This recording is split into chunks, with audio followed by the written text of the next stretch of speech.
Selamat siang, baik, perkenalkan nama saya Bastian Purnamagia dengan NIM 23120106 dari kampus Unperti Kampus Koja.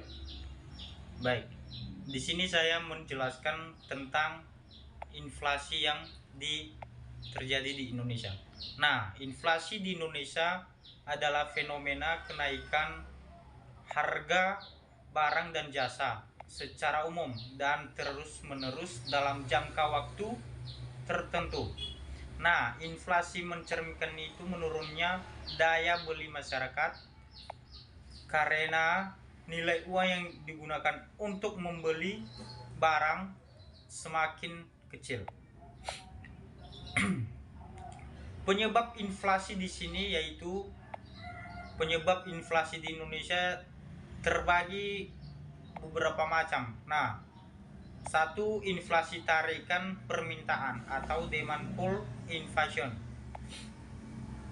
Terjadi inflasi ini ketika permintaan barang dan jasa meningkat tetapi penawaran tetap.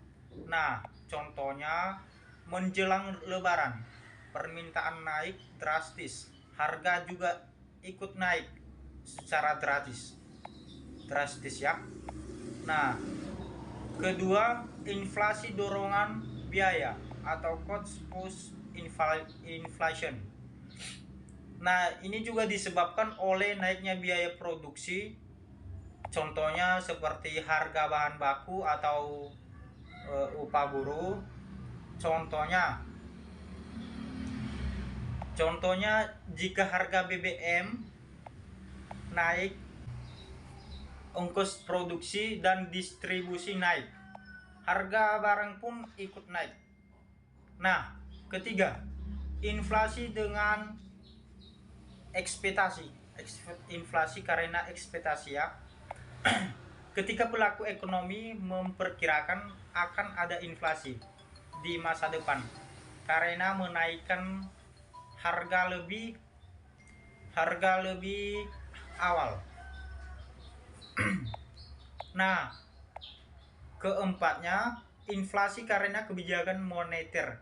Jika jumlah uang beredar terlalu banyak karena kebijakan pemerintah atau bank sentral, maka inflasi ini akan meningkat ya. Nah, di sini ada pula dampak inflasi yang terjadi di Indonesia.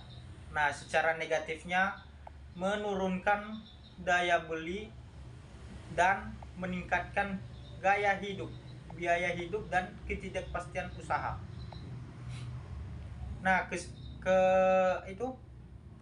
positifnya bagian inflasi ini mendorong investasi jika inflasi masih terkendali dan mencerminkan pertumbuhan ekonomi tersebut. Nah, kayak mana cara pengendalian inflasi ini di Indonesia? Nah, berikut ini cara mengendalikan inflasi yang terjadi di Indonesia.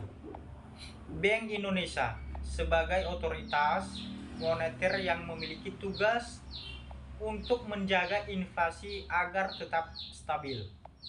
Nah, biasanya dengan menetapkan suku bunga acuan atau BI rate dan mengendalikan jumlah uang yang beredar. Koordinasi tersebut pemerintah terkait dengan kebijakan fiskal dan distribusi. Tingkat inflasi yang ideal sebagai berikut. Inflasi yang sehat berada di kisaran 2-4% per tahun. Di atas itu bisa mengganggu ekonomi yang terjadi di Indonesia.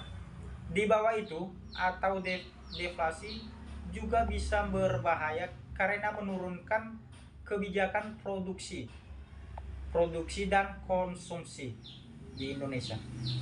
Audio Jungle.